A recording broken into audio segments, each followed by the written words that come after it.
November 11, 1918, Germany surrenders in World War I and was forced to sign the Treaty of Versailles. The terms of the treaty required that Germany pay huge financial reparations, disarm, lose a huge part of its territory, and give up all of its overseas colonies to France and Britain, which got the Nazi group led by Hitler to look for a plan to regain power.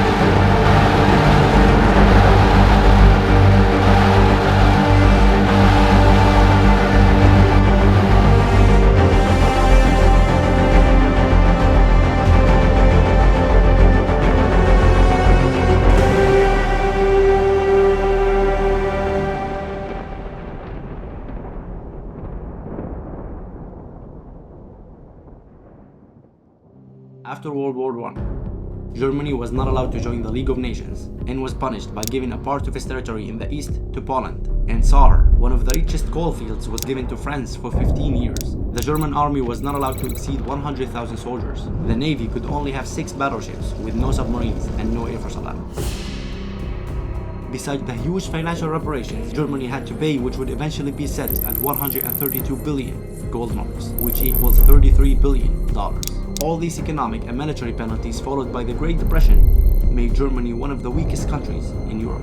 But because of the Nazis' genius planning, they still managed to gain power and invade all of Poland, Denmark, Norway, Belgium, the Netherlands, Luxembourg, France, Yugoslavia, and conquer half of Europe.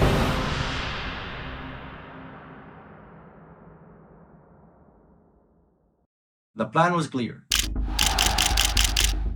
We take the 100,000 soldiers that we're allowed to have and we train them to be commanders.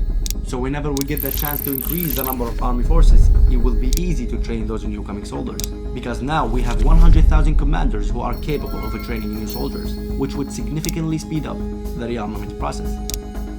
To put this in perspective, if you have 10,000 commanders and each leads 100 soldiers, then you will have a total of 1 million active soldiers. But if you have 100,000 commanders and each leads 100 soldiers, then you will have a total of 10 million active soldiers, which gives you a huge advantage. They also developed advanced jet fighter designs, known as the Luftwaffe, to start building whenever they get the chance.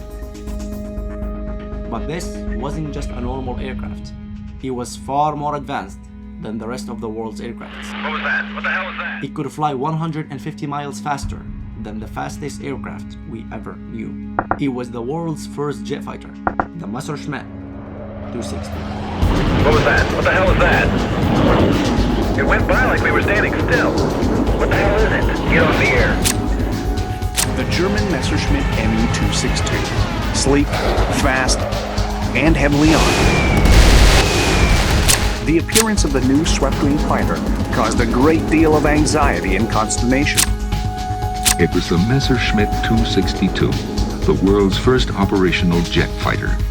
It flies 150 miles an hour faster than our fastest fighter.